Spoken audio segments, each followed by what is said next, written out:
আসসালামু আলাইকুম বন্ধুরা, কেমন আছেন সবাই? আশা করি সবাই ভালো আছেন, সুস্থ আছেন। আলহামদুলিল্লাহ, আমরাও খুব ভালো আছি, সুস্থ আছি। সোনালী রান্নাঘর উইথ ভিলেজ ফুড চ্যানেলে আপনাদের প্রত্যেককে স্বাগত জানাই।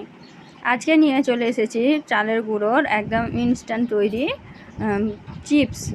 যে চিপসটা দোকানের থেকেও খুব সুস্বাদু হয় আর খুব তাড়াতাড়ি তৈরি হয়ে যায় আর খেতেও খুব সুস্বাদু হয়। তো এইরকম চিপস বাড়িতে তৈরি করে রাখলে, বাড়িতে যদি না বলে অতিথি চলে আসে, কিন্তু আপনি ভেজে খাওয়াতে পারেন, খেয়ে কিন্তু খুব নাম করবে।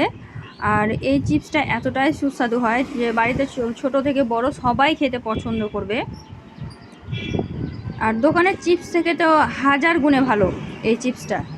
তাই তৈরি করে দেখতেই পারেন, একবার হলেও বাড়িতে তৈরি করে দেখবেন। আর এক বাটি চাল দিয়ে এক ঝুড়ি চিপস তৈরি হয়ে যাবে নিমেষেই। আর এই চিপসটা খুবই মুচমুচে হয়, খেতেও কিন্তু খুব সুন্দর হয়। তো চলুন, এই চিপসটা আমি কিভাবে তৈরি করেছি সেটাই আপনাদেরকে দেখাবো আজকে। চিপসগুলো তৈরি করার জন্য আমি এখানে ভাতের হাঁড়ি নিয়ে নিয়েছি। আপনারা চাইলে যে কোনো পাত্রেই তৈরি করে নিতে পারেন। দিয়ে আমি এক বাটি চালের আটা দিয়ে দিলাম। আমি যে বাটিতে এক বাটি চালের আটা দিয়েছি সেই বাটির পরিমাণ করে কিন্তু 6 বাটি জল দিয়ে দিব। আপনারাও কিন্তু যেই বাটিতে আটাটা নেবেন সেই বাটির মাপ করে কিন্তু জলটা দেবেন। জলের মাপটা ঠিক রাখবেন, তবেই কিন্তু আপনার চিপসগুলো পারফেক্টভাবে তৈরি হবে। আর আটাটা যদি কাঁচা থেকে যায় তাহলে কিন্তু আপনার চিপসগুলো ঠিকভাবে ফুলবে না। তার জন্য জলের মাপটা ঠিক রাখতে হবে আটাটা সিদ্ধ করার জন্য। তো এই তো আমি এখন ভাতের হাঁড়ির মধ্যে দিয়ে দিলাম এক বাটি আটা আর দিয়ে দিলাম 6 বাটি জল। আর এখানে আমি সামান্য পরিমাণে লবণ অ্যাড করেছি। আপনারা আপনাদের স্বাদ অনুযায়ী লবণটা অ্যাড করবেন। যেহেতু এটা ভাজা চিপস তৈরি হবে, তো চিপসে খুব বেশি লবণের প্রয়োজন হয় না, তাই খুব কম অল্প পরিমাণে আমি লবণটা দিয়েছি। আপনারা চাইলে কিন্তু এখানে চিলি ফ্লেক্স বা লঙ্কা গুঁড়ো বা অন্য কোনো মশলাও অ্যাড করে দিতে পারেন। আমাকে প্লেন চিপস বেশি ভালো লাগে খেতে, তার জন্যই আমি প্লেন তৈরি করে নিয়েছি। নিয়ে এই তো আমি গ্যাসটা অন করে দিয়েছি আর অনবরত নাড়াচাড়া করতে হবে। এখানে কিন্তু আপনার একটুও থামলে হবে না, অনবরত নাড়াচাড়া করে যেতে হবে। নাড়তে নাড়তে দেখবেন একদম আটাটা ঘন হয়ে আসবে। আটাটা যখনই সিদ্ধ হয়ে যাবে তখন একদম ঘন হয়ে আসবে। তো এই তো দেখতেই পাচ্ছেন আস্তে আস্তে ঘন হতে শুরু করে দিয়েছে। আমি কিন্তু অনবরত নাড়াচাড়া করছি। ভিডিওটি যদি ভালো লেগে থাকে আর আমার চ্যানেলে যদি নতুন সদস্য হয়ে থাকেন, অবশ্যই আমার চ্যানেলটিকে সাবস্ক্রাইব করে দেবেন আর পাশে থাকা বেল আইকনটিকে প্রেস করে দেবেন। আর ভিডিওগুলো যদি ভালো লেগে থাকে তাহলে একটা লাইক, শেয়ার ও কমেন্ট করে দেবেন। আপনাদের একটা লাইক আমাদেরকে মোটিভেট করে নতুন নতুন রেসিপি আনার উৎসাহ বাড়ায়। তো এই তো আমি সুন্দরভাবে রেসিপিটা তৈরি করছি, আপনারা দেখেই বুঝতে পারছেন যে আমি কতটা ধৈর্য নিয়ে করছি। তা আপনারাও একটু ধৈর্য ধরে নাড়াচাড়া করবেন। যদি একটুর জন্য নাড়াচাড়া বন্ধ করে দেন তাহলে কিন্তু তলে দলা পেকে যাবে, তখন কিন্তু চিপসটা তৈরি হবে না, ভালো হবে না। তার জন্য কিন্তু আপনাকে অনবরত নাড়াচাড়াটা করে নিতে হবে। তো এইভাবে যদি আপনারা প্রত্যেকটা টিপস ফলো করেন তাহলে কিন্তু আপনাদের চিপসগুলোই কিন্তু একদম মুচমুচে হবে আর দোকানের থেকেও কিন্তু সুন্দর তৈরি হবে। একটু ভালোভাবে লক্ষ্য করলেই বুঝতে পারবেন যে এখন দেখুন আটাটা কিন্তু সিদ্ধ হতে শুরু করে দিয়েছে আর একদম ঘন হয়ে আসছে।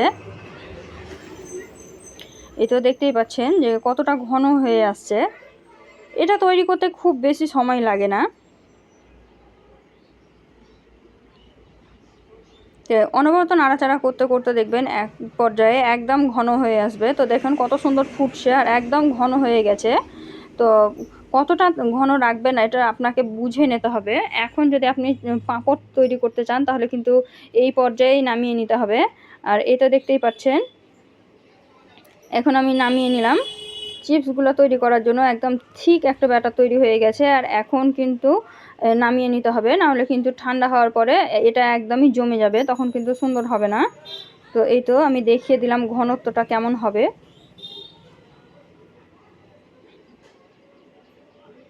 এই তো দেখতেই পাচ্ছেন, আপনাকে দেখে এটা বুঝে নিতে হবে।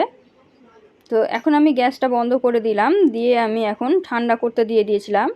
তো এই তো ঠান্ডাটা আপনাকে নাড়াচাড়া করে করে নিতে হবে। আমি যেহেতু ঠান্ডা করতে দিয়ে আজান পড়ে গেছিলো, তাই নামাজ পড়তে চলে গেছিলাম।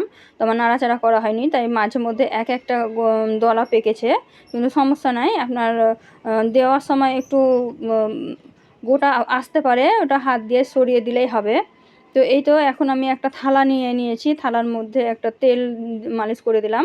তেলটা না দিলে কিন্তু আপনার চিপসটা উঠবে না, তাই তেলটা অবশ্যই দিতে হবে। তো এতে তেল দিয়ে দিয়েছি। আর আমি এখানে একটা লবণের প্যাকেট ব্যবহার করেছি। লবণের প্যাকেটের কোনোটাকে একটু কেটে দিয়েছি, কেটে দিয়ে লবণের প্যাকেটের মধ্যে আমি ব্যাটারটা তৈরি করে নিয়েছিলাম, সেই ব্যাটারটা ভরে দিয়েছি। তো ভরে আমি এখন আপনাকে চিপসগুলো তৈরি করে দেখাচ্ছি। দেখুন, তো এইভাবেই চিপে চিপে কিন্তু চিপসগুলো তৈরি করে নিতে হবে। আর আমি কিন্তু আমার পছন্দ অনুযায়ী ডিজাইন করছি, আপনারা আপনাদের পছন্দ অনুযায়ী যে কোনো ডিজাইন করে নিতে পারেন। তো এই তো দেখতেই পাচ্ছেন, একটু অসুবিধা হচ্ছিল আমার, যেহেতু আমার ঠান্ডা হয়ে গেছিলো, তার জন্য একটু দলা পেকেছিল। তো আপনারা চেষ্টা করবেন যে একদম নাড়াচাড়া করে ঠান্ডা করা, তাহলে কিন্তু একটু দলা পাকবে না। তো একটু অসুবিধা হচ্ছিল, তাই আমি একটু মুখটা পরিষ্কার করে নিচ্ছিলাম আর এভাবে তৈরি করে নিচ্ছিলাম। তো আমি যেটা হয় সেটাই কিন্তু দেখাই, আমি কোনো ফেক ভিডিও দেখাই না। আমি চাইলে আপনার স্কিপ করে দেখাতে পারতাম, তো আমি দেখিয়েছি কারণ যাতে আপনারা পারফেক্টভাবে তৈরি করতে পারেন, ওই কারণেই কিন্তু আমি পুরোটা দেখিয়েছি। আর এখানে আপনি যে কোনো ধরনের ডিজাইনই করে নিতে পারেন ইচ্ছা অনুযায়ী, সব ডিজাইনেরই কিন্তু ভালো লাগবে খেতে। তো আমার এটাই সহজ মনে হচ্ছিলো, তার জন্য আমি এই রকম করেই করে নিয়েছি। তো আমি থালাতে করে দেখাচ্ছি আপনাদেরকে। তারপরে কিন্তু আমি থালার বাইরেও কিন্তু অনেকগুলো করেছিলাম। তো আপনারা যাতে ইচ্ছা তাতেই তৈরি করে নিতে পারেন। আপনারা চাইলে কিন্তু মোটা সেই ক্যারিগুলোনেও করে নিতে পারেন। তো এই তো আমি একে একে একে একে সবগুলো দিয়ে দেখাচ্ছি আপনাদেরকে। দেখুন, তো দেখতেই পেলেন যে আমি একটা থালার মধ্যে অনেক রকম ডিজাইন করে দিয়ে দিলাম। এখানে ডিজাইনটা আমাকে দেখতে ভালো লাগছিল, গোল গোল, তো আমি ওর ওপরেও ডিজাইনটা করে দিয়েছি। এই তো দেখতেই পাচ্ছেন, আমি কিন্তু ওর ওপরেও ডিজাইনটা করে দিয়েছি। কিন্তু আমি এইটা এক থালা আপনাদেরকে তৈরি করে দেখিয়েছি, কিন্তু আমার অনেকগুলো চিপস তৈরি হয়েছে এক বাটি চালের গুঁড়ি দিয়ে। তো এক বাটি চালের গুঁড়ি দিয়েই তৈরি করে দেখবেন, অনেকগুলো চিপস কিন্তু তৈরি হয়ে যায়। তো এই তো আমি শুকোতে দিয়ে দিয়েছিলাম, আর আমার শুকোতে একদিন টাইম লেগেছে। আমি ফ্যানের হাওয়ায় শুকিয়েছিলাম, সারা রাত শুকিয়েছিলাম, আর দিনের বেলাতে দেখছি যে পুরো শুকিয়ে গেছে। তো তাও আমি একটু রোদে শুকিয়েছিলাম। রোদে শুকোলে আপনি সারা বছর স্টোর করে রেখে দিতে পারবেন, খেতে পারবেন। তো এই তো আমি দেখাচ্ছি, দেখুন কত সুন্দর লাগছে ডিজাইনটা। দেখুন,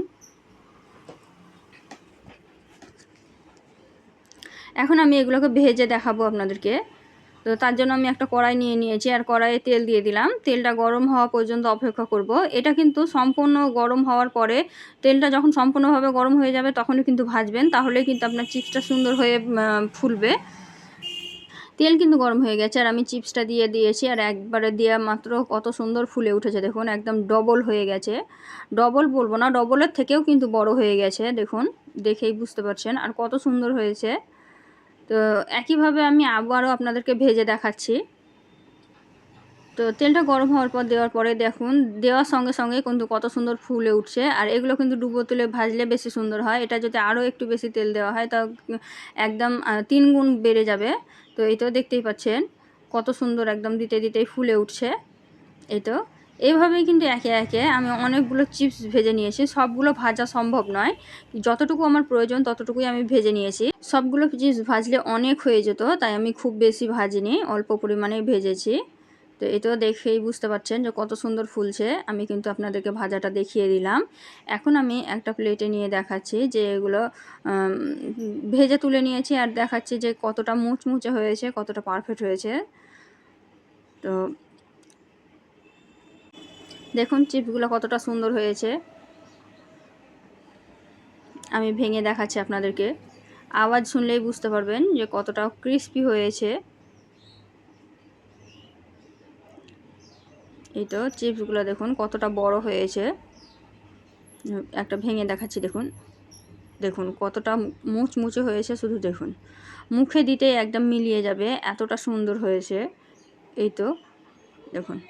তো রেসিপিটি যদি ভালো লেগে থাকে অবশ্যই লাইক শেয়ার করে দেবেন, আর কমেন্টে জানাতে ভুলবেন না যে আমার রেসিপিটা কেমন লাগলো।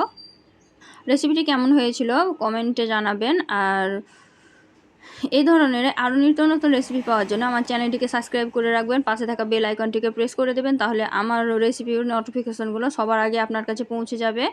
এখন আমি বিদায় নিচ্ছি, দেখা হবে এই ধরনের আরও অন্য কোনো রেসিপি নিয়ে পরবর্তী ভিডিওতে। ততক্ষণ সবাই ভালো থাকবেন, সুস্থ থাকবেন, আর আমার জন্য দোয়া করবেন। খোদা হাফিজ।